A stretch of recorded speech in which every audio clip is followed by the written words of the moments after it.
This blue cat outsold Dragon Ball, made more money than Pokemon movies, and shaped my entire childhood. You've probably never heard of him, and I needed to figure out why. This is Doraemon. 300 million copies of its manga have been sold. More than Naruto, more than Dragon Ball.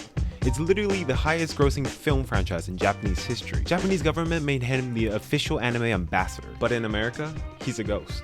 Here's what doesn't make sense to me. We turn anime into a multi-billion-dollar industry. We have adults learning Japanese from subtitles and conventions that sell out in minutes. So how did we completely miss one of the biggest franchises on the planet? At the end of the day, it comes down to cultural programming and what America wants the kids to see. So, what is Doraemon? Doraemon is a robotic cat from the future who helps a struggling 4th grader named Nobita with magical gadgets from his 4th dimensional pocket. Every episode follows the same pattern. Nobita has a problem, failed test, bully trouble.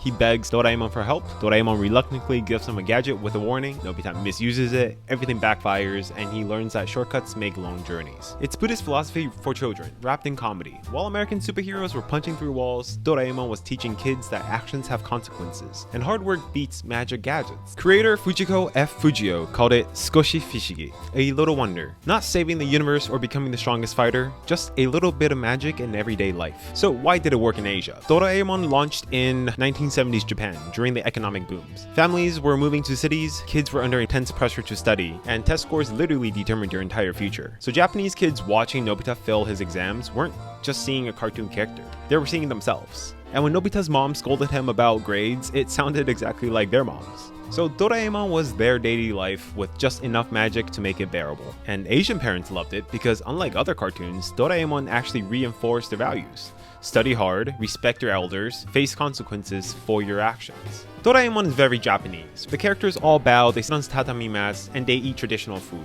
Can non-Japanese kids really relate with this? Let's do a case study on India. In 2005, Disney's Hungama channel tried something that seemed impossible. Make a Japanese suburban kid relatable to children in Mumbai, Delhi, and Chennai. And here's what they did.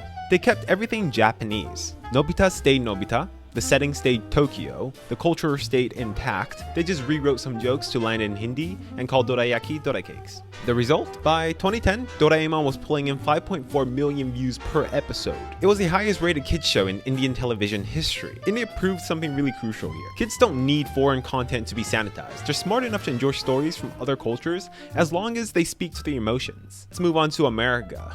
So if Doraemon could conquer India, a country with completely different culture and value and religion than Japan, then surely America would embrace it too, right? I mean, we're the country that made anime mainstream. So enter Disney XD 2014. They have the marketing budget, they have the machine, they've seen Doraemon dominate Asia. This should have been really easy. But Disney looked at India's success and decided American kids needed something different. Nobita instead became Nobi, Shizuka became Sue. They digitally erased every Japanese character from every frame, store signs, blackboards, and even text on all toys. They replaced or deleted all of that, and they reanimated the Japanese yen to look like US dollars. They changed Tokyo to some fictional American suburb.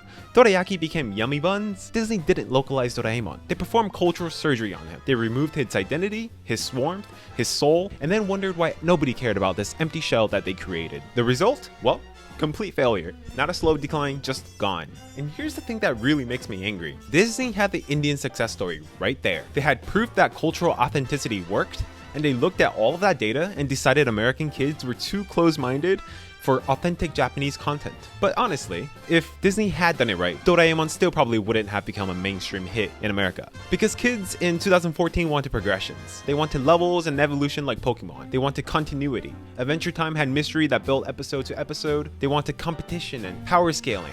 Doraemon didn't have any of that. Every episode resets. Nobita never levels up, the gadgets can't be collected or traded, there's no tournament arc. But that doesn't matter because Disney's version was designed to fail from the start. They decided for us that we couldn't handle something different, so they gave us nothing.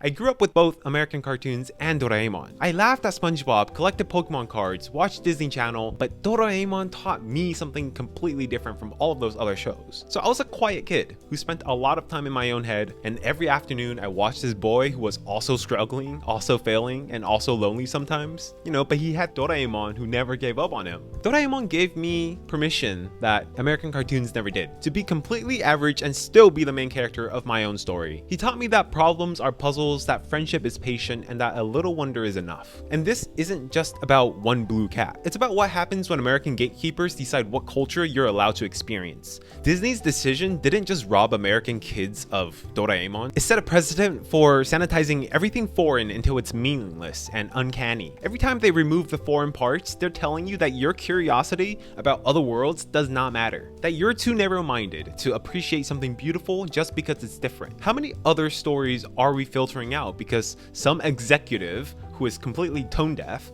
assumes that American audiences just can't handle authentic culture?